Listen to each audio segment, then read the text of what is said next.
Go.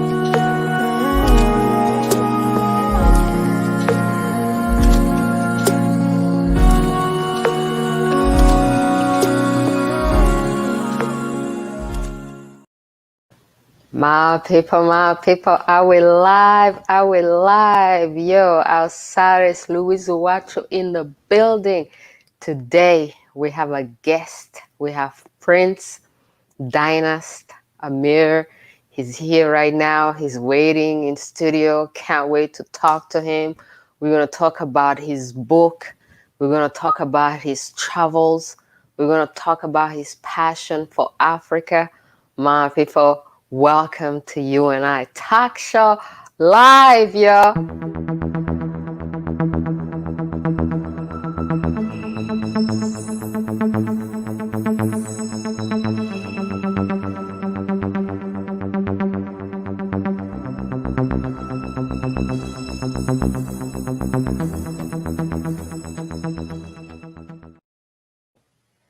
Around my people, Dynasty. How are you? Thank you. Oh man, I'm doing great. You're looking great. I appreciate it. Thank you so much. Oh man, I've been following your work for so long. Go ahead. Keep going. I'm listening. I just want to throw another book up here. Yeah, I've been following your work for so long. I'm so proud of everything that you have done, and I love your passion for Africa. And every time I see you traveling, I'm like, oh my God, I can't believe he went there again. So welcome to U&I. And let's start by talking about you and the books that you have right there. Right.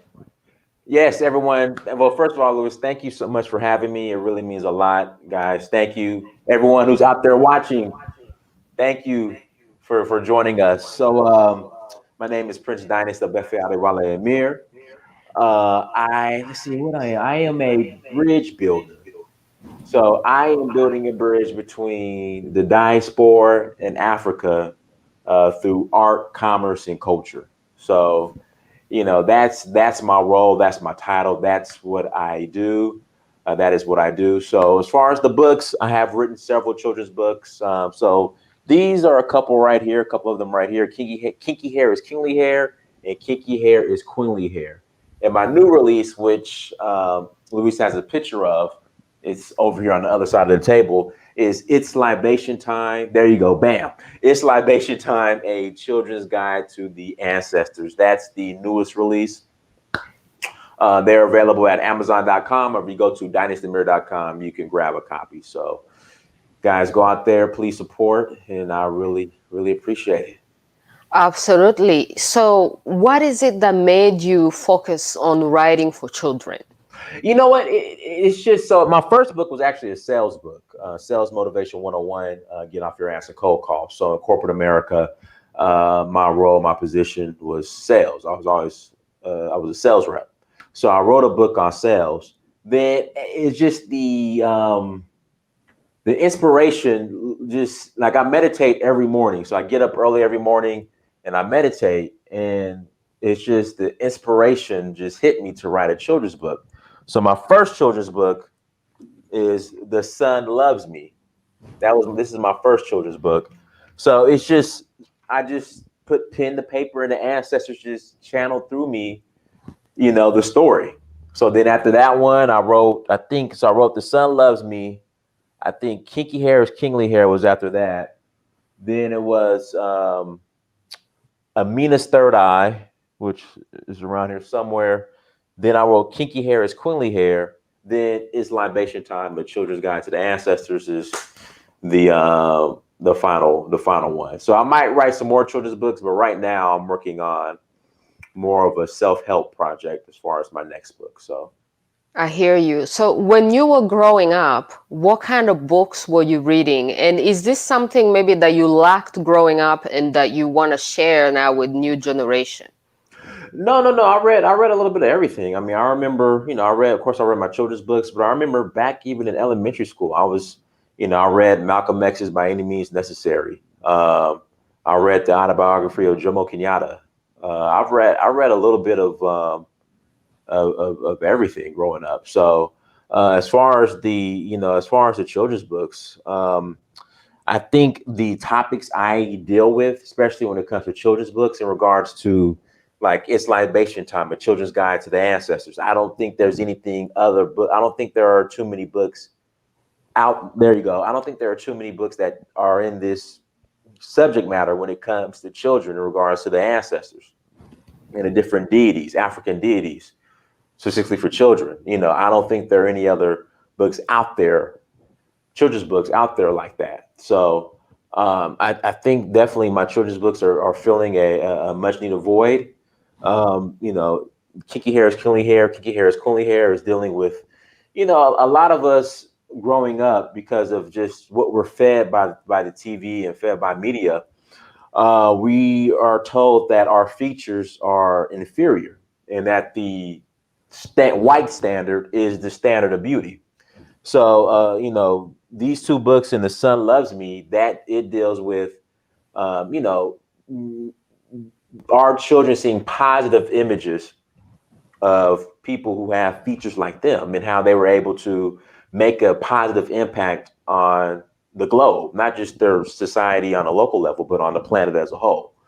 So Kinky Hair is Kingly Hair, Mansa, who's the main character, he learns throughout the book, the different African, Black African leaders and heroes who have dark skin and kinky hair just like him, who have those same features. Because again, growing up, just watching, being fed, this poison on TV, a lot of us, sometimes have self-esteem issues because we're taught that, hey, our dark skin, our kinky hair is not the standard of beauty and it's not beautiful. But, the white skin and blue eyes and blonde hair, that's the standard of beauty. So, it's time to correct that. And, I want to make sure kids are comfortable in their skin and proud of who they are. I hear you. And then I was reading about how you went to Africa. Like you sort of went there accidentally. You were trying to go somewhere else, and then there was no flights to that other place. And then you ended up going to Tanzania, and Right. then you discovered Zanzibar. Right. Yeah. So back in 2011, I was working in corporate America. I was doing very well, making very good money. And a friend of mine was like, Dynast, you should go take a vacation, go on a cruise, just go somewhere. And I said, I'm gonna go to Brazil. I'm gonna go to Brazil. I'm gonna get all these hot, beautiful Brazilian women, and I'm gonna have fun. And so I had everything set up. I was gonna go, and then the person that was gonna host me, she backed out. She backed out because she couldn't make it. I guess she has a work conflict or whatever. So then I called my other friend, and I'm like, I was gonna go to Brazil. I don't know where to go now for vacation. And he's like, go to Tanzania. Is it Tanzania or is it Tanzania? Well, both of Or does it them. matter? It doesn't matter. Okay. So he was like, go to Tanzania. And I was like, okay, let me think about it. This is back in 2011. And so I started to research Tanzania, and the island of Zanzibar came up. And so Zanzibar is also a name of a popular nightclub that was in Los Angeles. I don't think it's there anymore. I'm sorry, Santa Monica, which is right outside of LA. I'm not sure if it's there anymore, but it's a name of a popular nightclub. So that just gave me confirmation to go. So, then I started, I said, okay, I'm gonna go. I'm gonna go to Tanzania. And I went, and I fell in love with Africa, and I've been hooked ever since. Wow, that is such that is like it was in your destiny, and then like destiny had to corner you into it somehow. So then, how did you go from that one first visit to the many other visits that you went through, and then to eventually becoming a prince in Nigeria? I see that you have a YouTube channel, search for Uhuru. How did you go from there to becoming now a prince in Nigeria? Did you discover something? Did you go through the whole DNA testing? I know that a lot of African Americans will go through DNA testing to find out where they're from, and then they go back to that specific community. Right. So part was my king, my Oba, and Ororuwo, Adeyemi Adeyaju, Oba. my Oba me. It was discovered that my ancestors came from the kingdom of Ororuwo. So, my name, my full name, there you go, it's on the screen. Abefe Adewale are my Yoruba names. Abefe means deeply loved. Adewale means the crown returns home. So my ancestors were when they were taken from Ororuwo, they were taken as royalty. So then the descendant me came back as royalty. So that's how that came about. And also you have DNA as well, being Nigerian, Sierra Leone, Minde. So in Yoruba from Nigeria. So that's how that came about. So what does it mean for you to finally understand where you come from and to go there and actually connect with the people who are still living there? How was the reception and how do you feel about it? The reception was beautiful. In fact, my coronation, when you go to my YouTube page, my coronation is online on my YouTube page. So yeah, the reception was awesome. It's just, so the idea behind Search for Uhuru was it's a journey of self-discovery. So when first time I went to Africa, to Tanzania, when I walked out of the airport, Julius Nyerere Airport in Dar es Salaam, the locals, they saw me and they immediately started speaking Swahili to me, and I just said, I don't know what you're saying. I speak English. So then they assumed I was South African. I said, no, I'm not South African. Then they assumed I was Ghanaian. And I was like, no, I'm not Ghanaian. Then they assumed I was Nigerian, which I am, but at that time I wasn't aware. And I'm like, no, I don't know. And they said, what are you? I said, I'm Black American. But they said, okay, but what tribe are you from? And I said, I don't know. And they didn't understand how. I guess they didn't understand when we were taken away as slaves or prisoners of war, whatever you want to call it, how we were disconnected from everything. So for the majority of African Americans, our identity is Black American or African American, because we were completely disconnected from everything. And I had to explain that to them. And they still didn't get it. Like they didn't understand. So in that, I said, you know what? I want to discover who I am and where I'm from. So I started a DNA test. I started just to travel throughout Africa to see what will be the best fit for me. And my home is Nigeria and Sierra Leone. That's on the continent. That's where I'm setting up shop. That's going to be home. That's where my roots are, my ancestry, my roots. So that's where I'm setting up shop. That is very interesting because it reminds me how much Africans don't actually know about the struggle of Black America. Like, when Black Americans, African Americans were stolen from Africa, life went on in Africa and Africans continued to have their own struggle.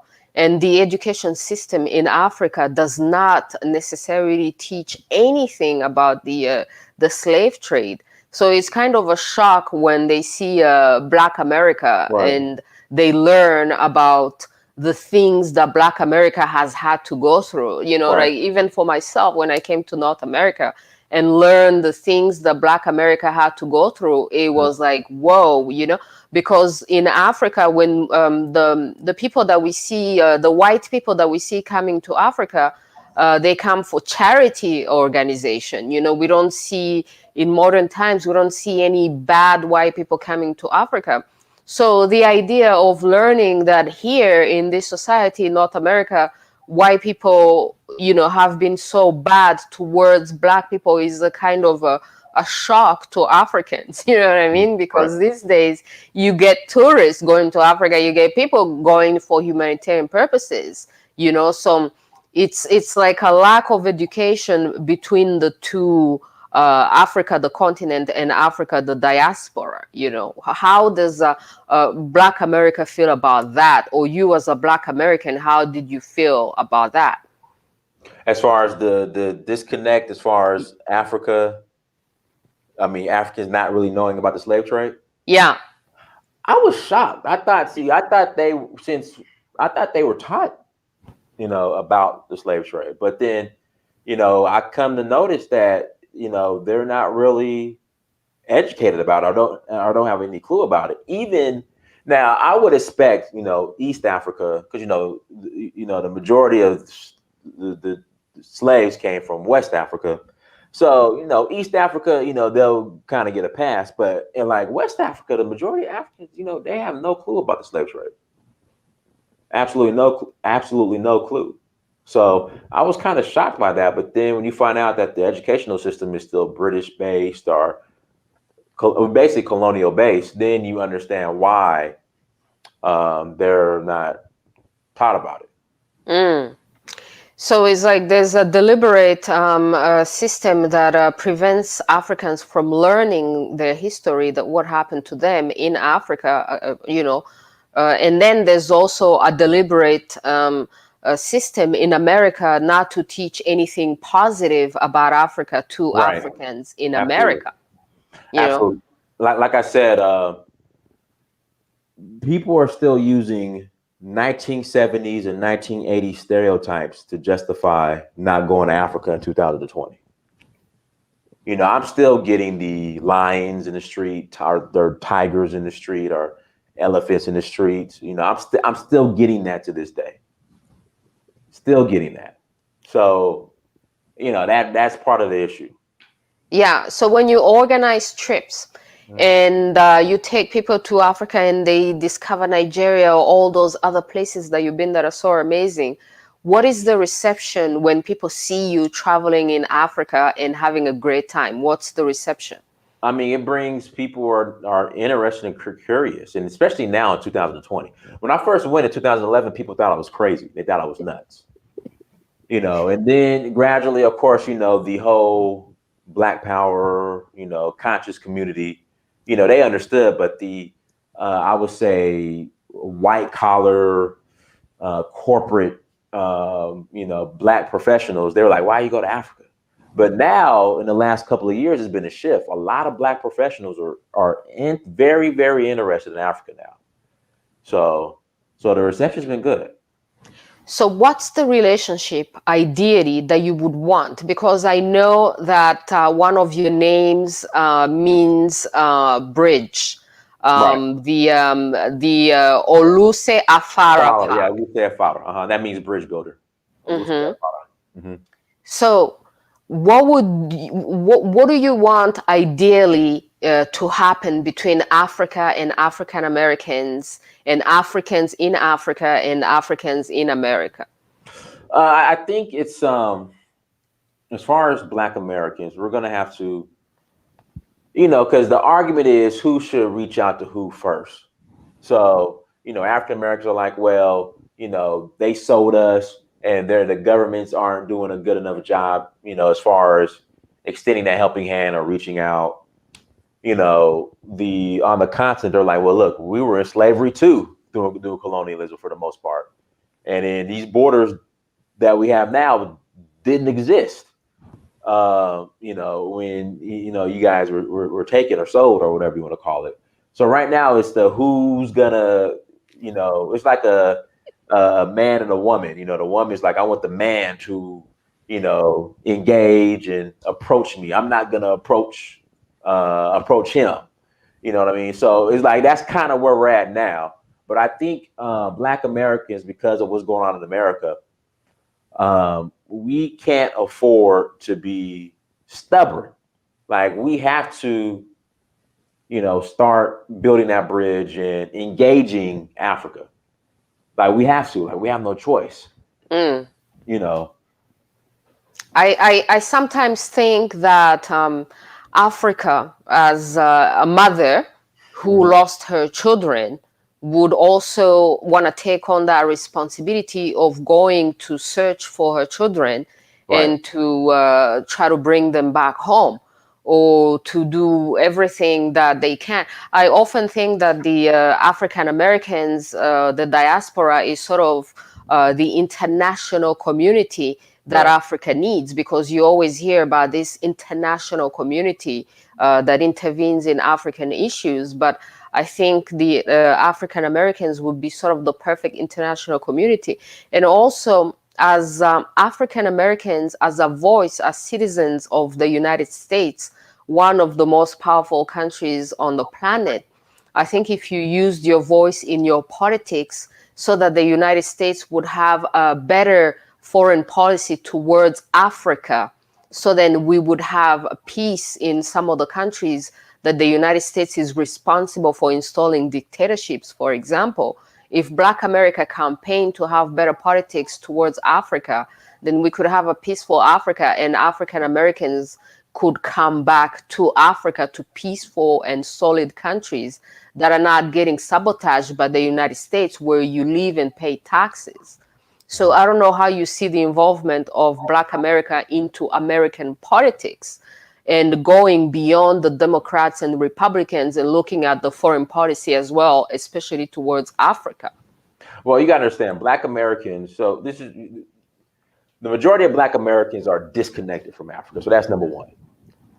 And number two, with that being said, the majority of Black Americans see themselves as Democrat first, Christian second, and then Black third. So trying to convince Black Americans as a whole to have this Africa engagement, Africa plan, it's a pipe dream, unfortunately, no matter what. So it's going to just be a select few who are going to build that bridge and form those relationships. Because again, it's whatever direction the Democratic Party moves, the Black people are going to give their vote and follow, and not ask anything in return. So that's kind of where we're at with that. So I think having those expectations from the Black community as a whole in regards to engaging Africa, it's not going to happen. I mean, I want to be positive, but it's not going to be happening. It's not going to happen. And the whole, Africans don't like us and all this other stuff. And, why should we engage with them when they're all trying to come over here? So it's just being Black in America. We're taught that if you leave America, you're not going to survive, that America is the end all be all. So as far as thinking more on a global scale when it comes to politics and engaging Africa, the average Black American doesn't even see out of his immediate neighborhood. So I see, but isn't that kind of ironic, or I don't understand why Black African Americans would be so attached to the Democratic Party when back in the days it used to be the party of slavery. And actually, if you did not support slavery, if you wanted freedom, you had to leave the Democrats and join the Republicans.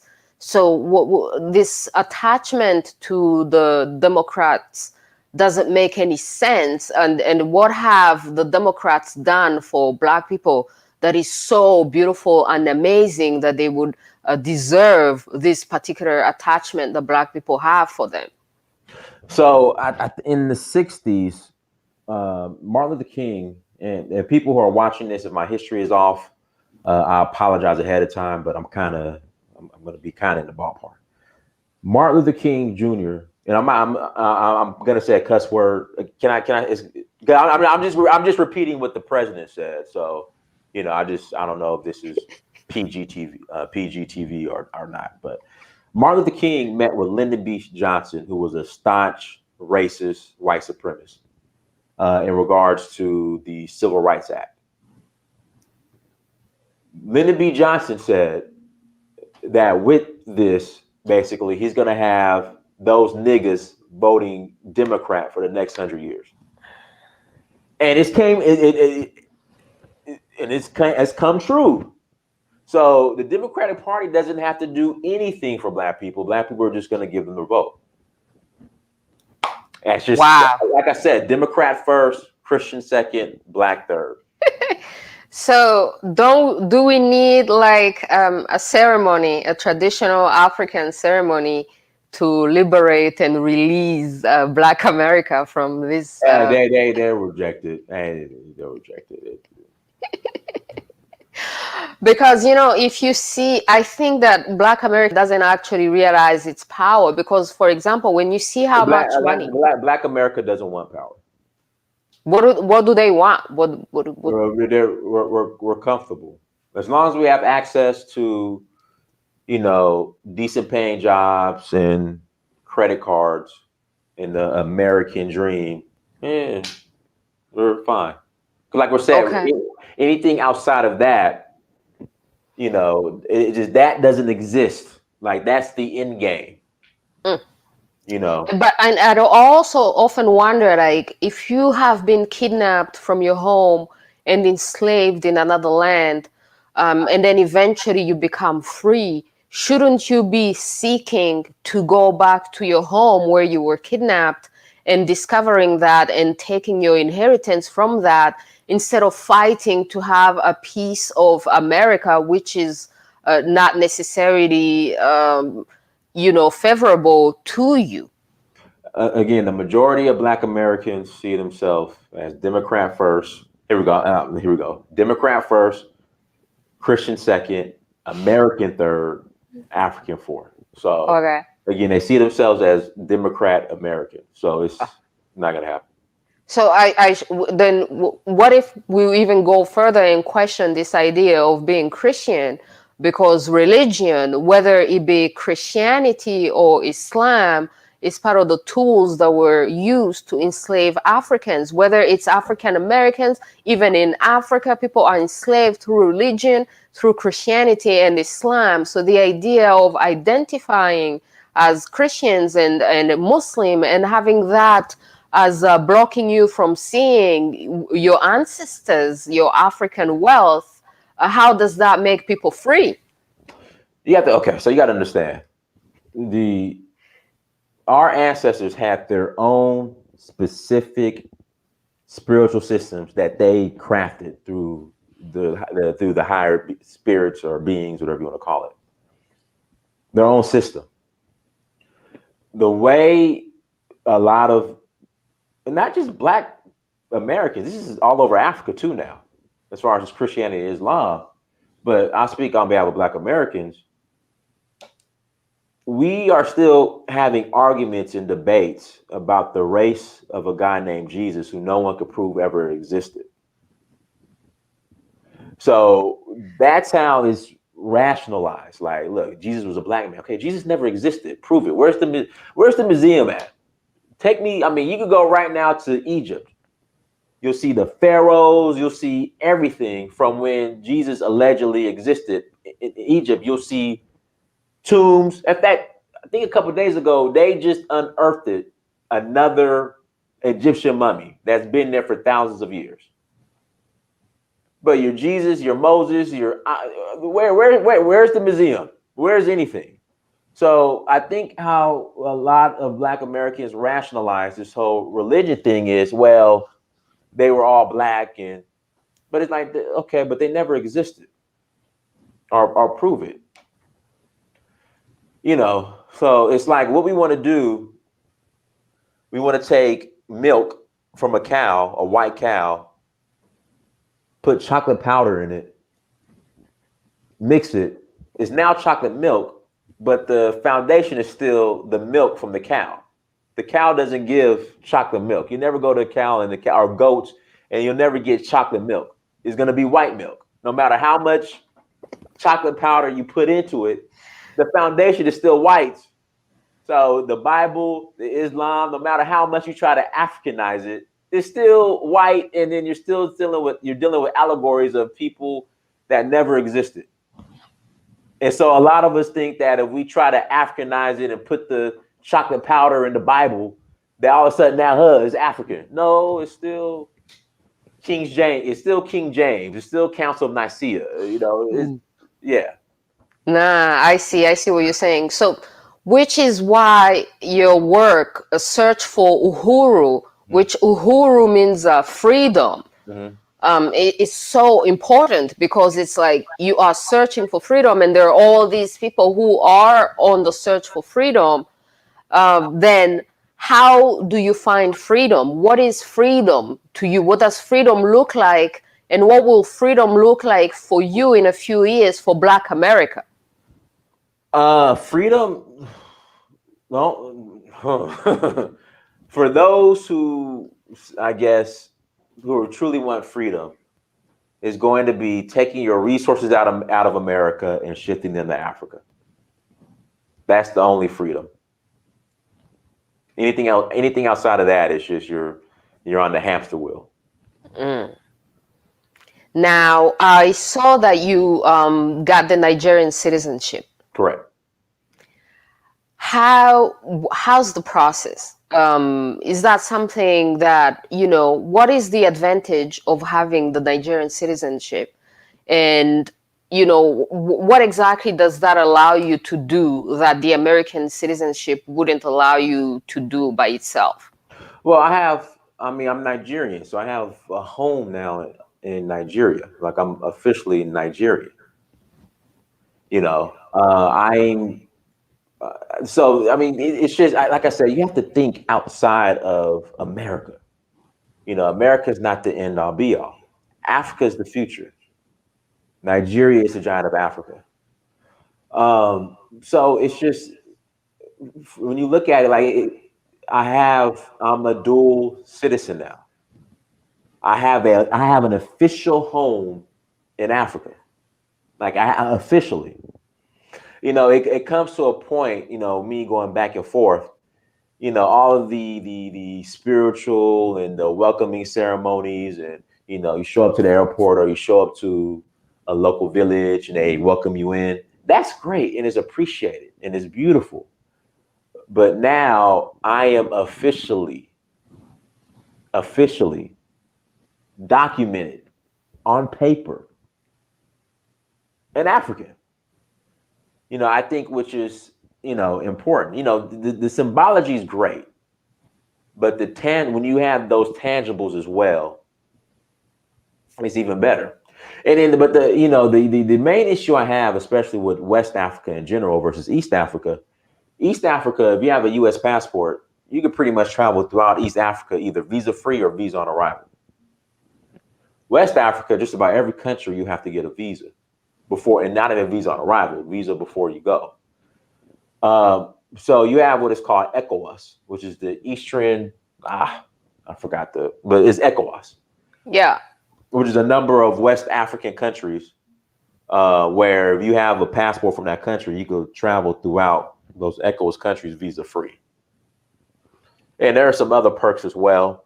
Hopefully, I know they're working on the African Union passport, which will pretty much open up all borders, in Africa, which I think is very important, because these borders we have, we didn't have a seat at the Berlin conference when these borders were drawn up. So hopefully this African Union passport is kicked in pretty soon. And I think also too, they're going to have one central ECOWAS passport as well. Before then, I'm not sure yet, but I think I heard that. So instead of just you having a Nigerian or Togolese or Gambian or Senegalese or Ghanaian or Benin or Cote d'Ivoire passport, you'll just have one central ECOWAS passport, I think.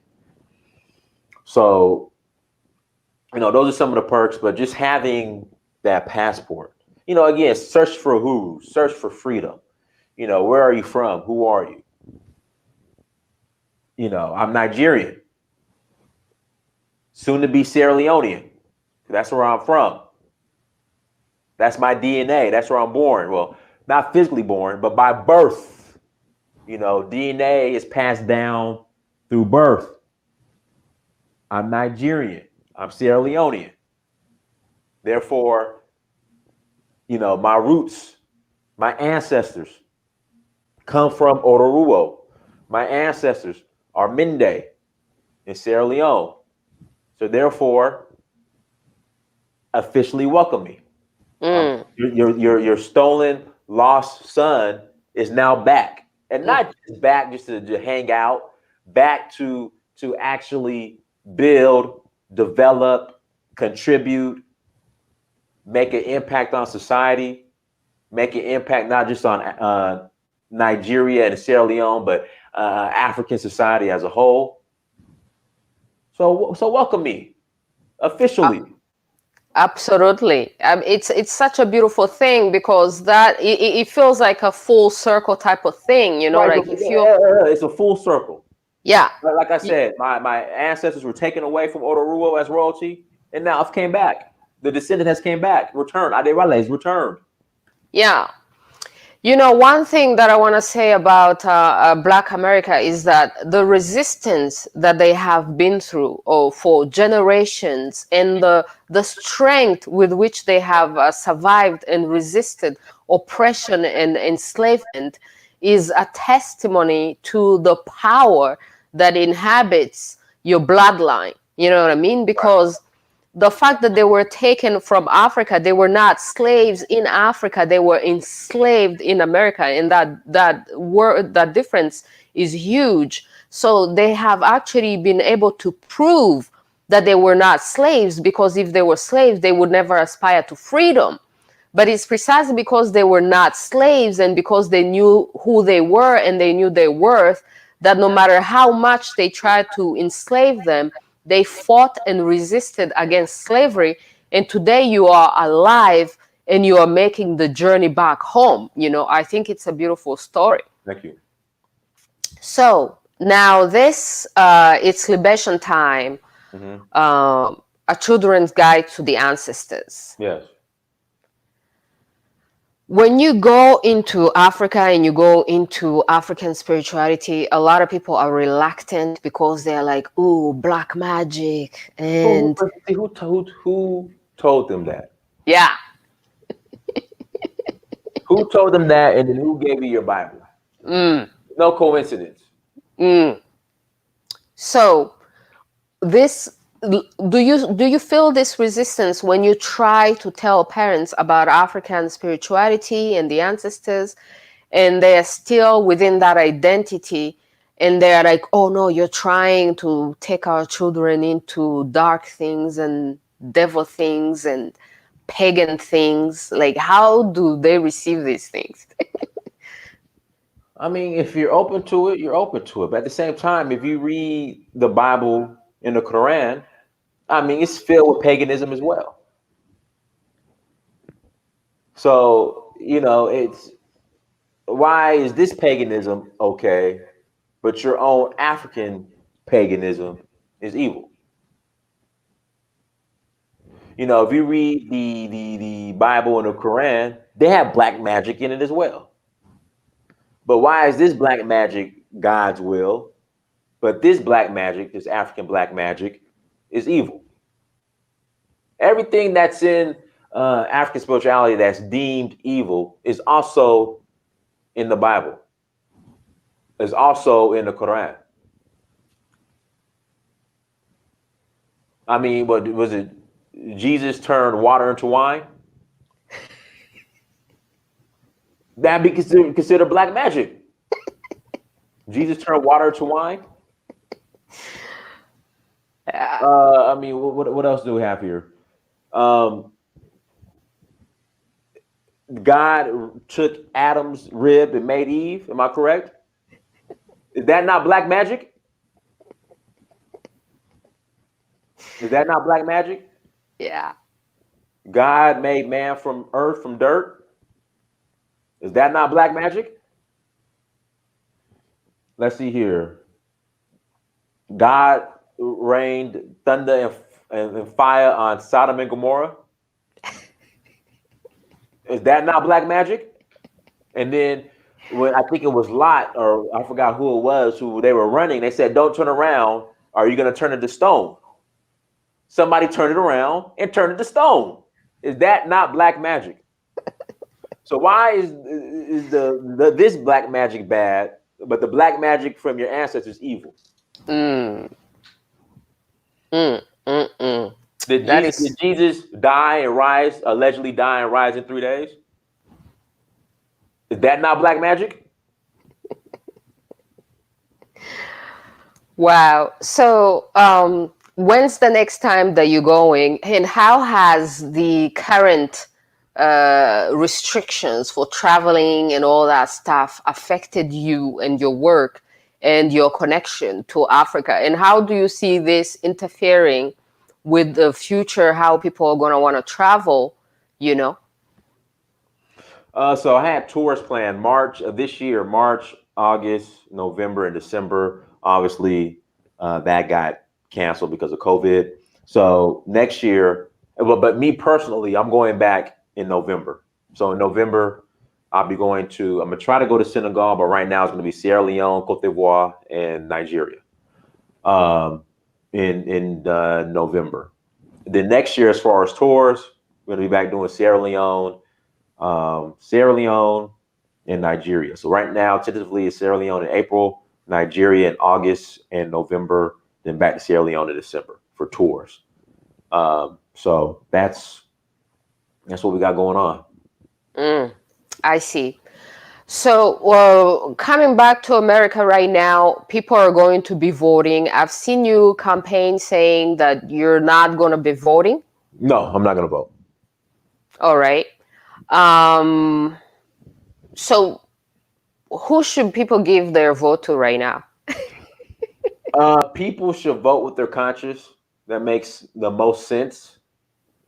When you hear Black Republicans in regards to why they're voting for Trump versus Black Democrats and why they're voting for Biden, the Black Democrat is usually very emotional, and then the Black Republican, I mean, he makes more sense, you know.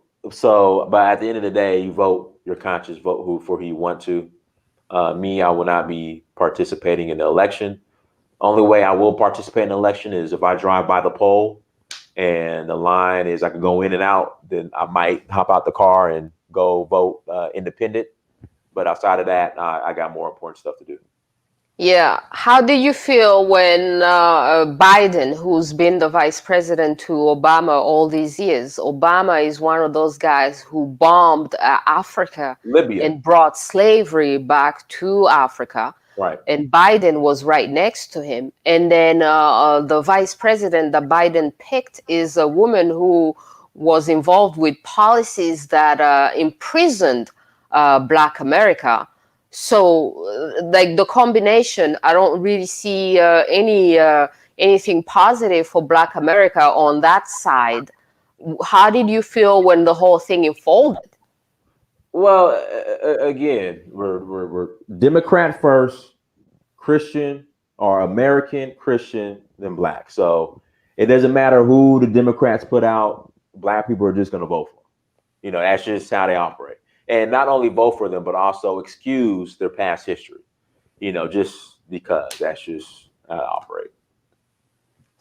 Okay, so then Black people are like what, political slaves, like Yeah. I mean, yeah. Because usually the whole point of voting for someone politically is that that person represents you and represent your interest and is going to do something. I would take it, for example, the Jewish community in America. They get a lot of money sent to Israel from America. And that is why they would support some politicians, because these politicians will support Israel. Mm-hmm. Like Black America with their power. We don't want power. We don't want power. We just want to just be comfortable. We're creatures of comfort. Okay, so then the whole Uhuru thing is gonna get to America. Like, there's how many more generations until the Uhuru thing? Like, I don't understand. You know how they say that they brought Black people to build America. So that means that other people recognized your power. Other people recognize African magic, African power, and the capacity of Africans to accomplish all these things. But Africans themselves don't recognize them. Again, we are just content with being comfortable. We're comfortable right now. So Yeah, they don't recognize it. We just want to be comfortable. Like everybody, many of us are content in our current present situation or circumstances. So, Mm. When you go back to Nigeria and then you get into African politics or Nigerian politics, and then you also get into tribal or politics, how do you handle that? Especially when you are identified to a great tribe such as the Yorubas, but the Yorubas are like in competition always with the Igbo, for example, right? So how do you handle that ongoing brotherly friendly competition that they have going on between the Yorubas and the Igbo and the whole tribal scene in Nigeria? well, I'm Nigerian first. I don't get involved in the tribal division. I'm all about unity. That's how we have to move forward. So I'm Nigerian first, and again, the tribal division, I don't support it. Mm. So I don't get involved in the, if it's not unifying, I don't get involved in the tribal politics. Mm-hmm. So in Nigeria, there's a lot of young people who see America and they want to come to America, Right. and that's their dream. When they see you saying going the other way, you're American, like there's a lot of young Africans, they wish they were Black Americans because of how Black America is represented. And they wish they would come to America also and have that comfort. Then you're doing the exact opposite, going into Africa. How do young people see you, and what do they tell you? They actually encourage me. Like I get a lot of Africans. They encourage me what I'm doing. They say thank you, Dynast, for doing the work that you do. I have no problem with Africa. So Booker T. Washington, I forgot the name of the policy he had. The great Booker T. Wallace, Booker T. I forgot the name of the plan or policy he had, Booker T. Washington. But back when he opened Tuskegee University in Alabama, he encouraged Africans students to come and learn how to become self-sufficient under the but they would have to return and go back, and the skills that they learned at Tuskegee in Alabama and America, they would have to take those skills, develop those skills, and then take them back to Africa and build in Africa. See, the problem we're having now is many are coming and learning these skills, but they're not going back. And that's the issue. So when we look at China, Chinese came to America, learned, and then they went back.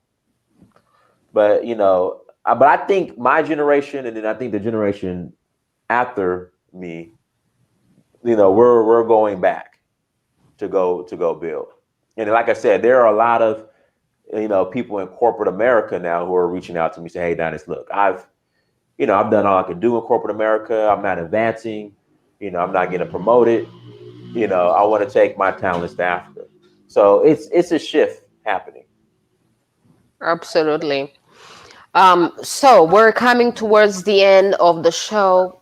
In terms of African policy and African politics, what is it that you would like to request from Africans as individuals, as people, and also Africans as different governments to the best way in which they can help you build that bridge, the best way that they can connect to Africans in Africa, in America? I would say, every African country has a embassy or consulate in America. Everyone in DC, in New York. Let's start having this conversation on a government level. I mean, let's the consulates, the what's the word I want to use? The ambassadors who are here in the U.S. Let's open up these embassies and consulates. Have a African American and Nigerian or Ghanaian. And Ghana's doing a pretty good job, but Senegalese. Let's start having these conversations so we can start putting everything on the table. When the president comes, every African head of state, they come into America, obviously. Let's have these open forums. Let's not close them off, or tape them off and just include just the typical, Black politicians here in America who aren't really speaking on behalf of the Black collective. So, let's start having this dialogue, this official dialogue. And I mean, like I said, the embassies are right there in DC, they're in New York. So let's start having this dialogue. I mean, that's the start. I think that's what needs to happen. Because right now it's very informal. It's like one off here, one off there. But let's start having this collective dialogue. I've also seen that you're learning an African language. Yoruba. Yes. Mowakawe Yoruba. Mokawe Yoruba. I'm studying Yoruba. It's been on and off, but I have to. Like that, I have to. So what is it doing for you to study Yoruba, and what are you discovering through studying Yoruba? What are you discovering?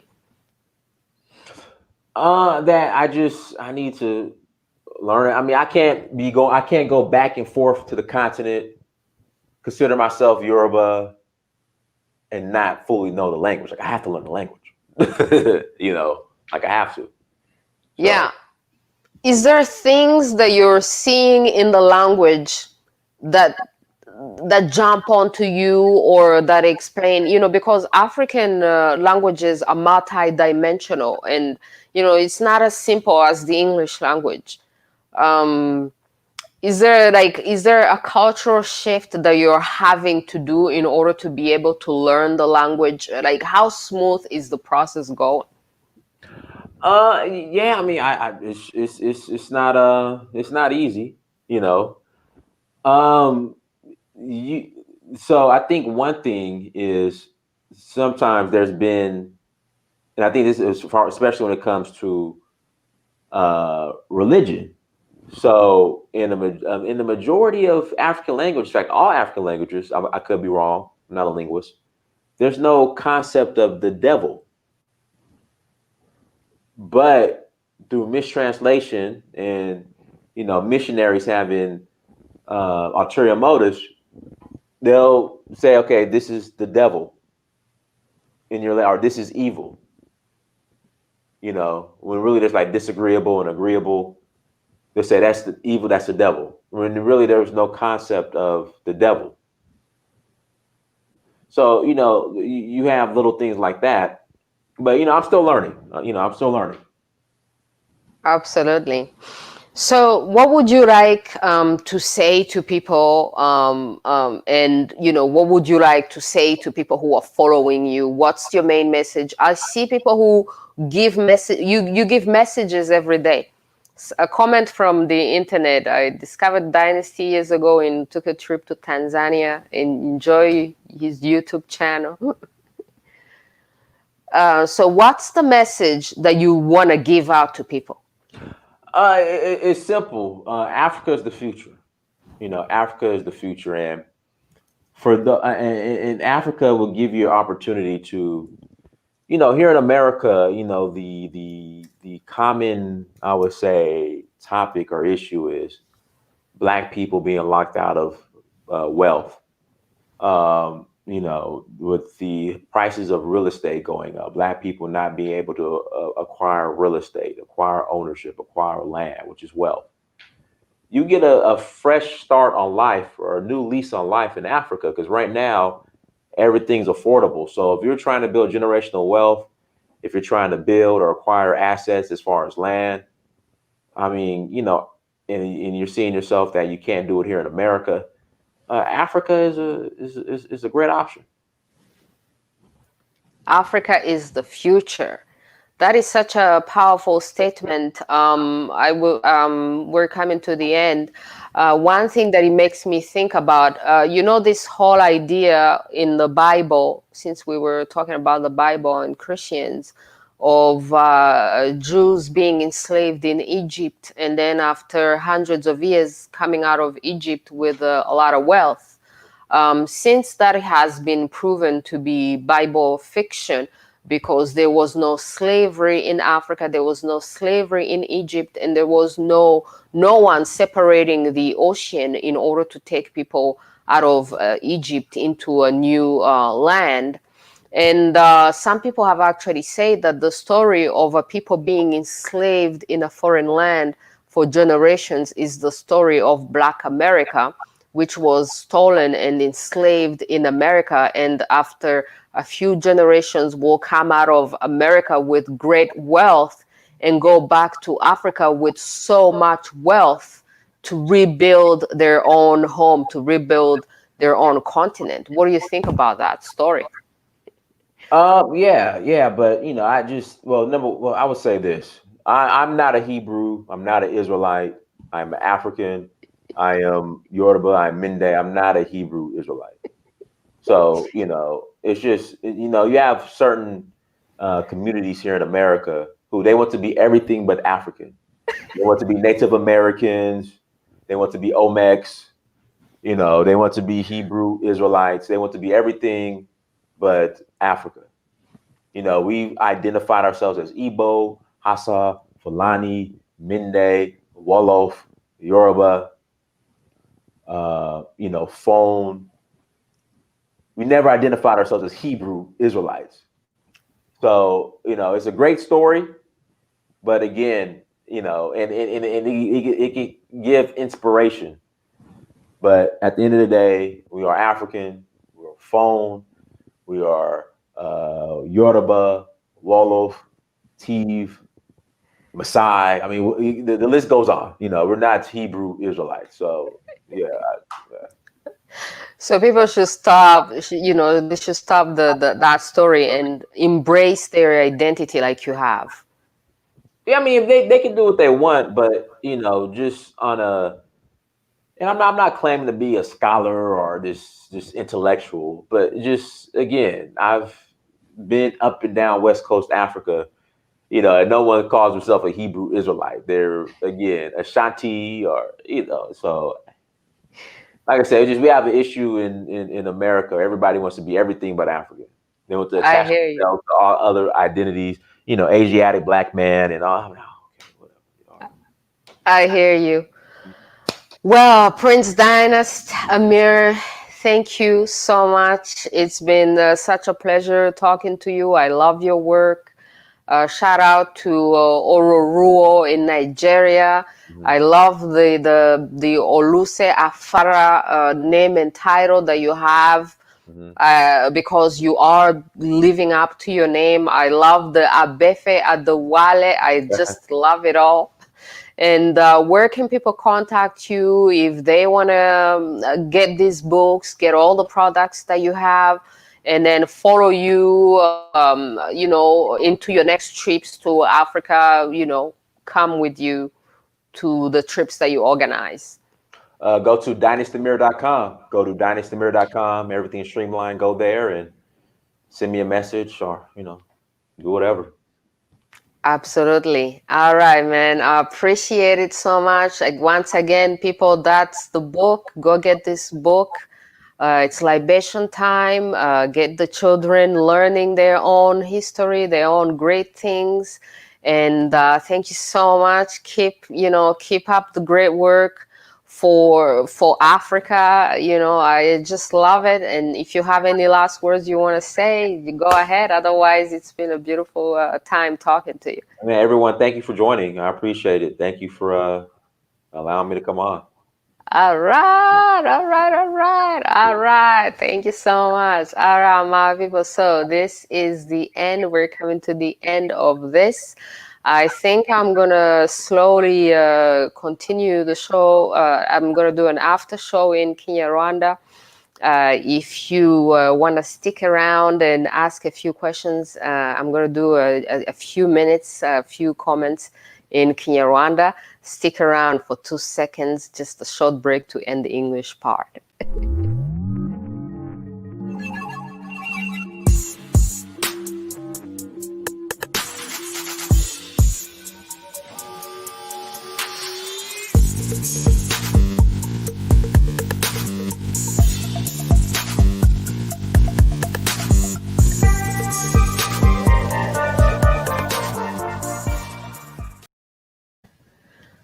All right, my people. So the show ended. The show ended in in English. So I am now in Kinyarwanda. If anybody has questions in Kinyarwanda, I'd be happy to take those questions in Kinyarwanda.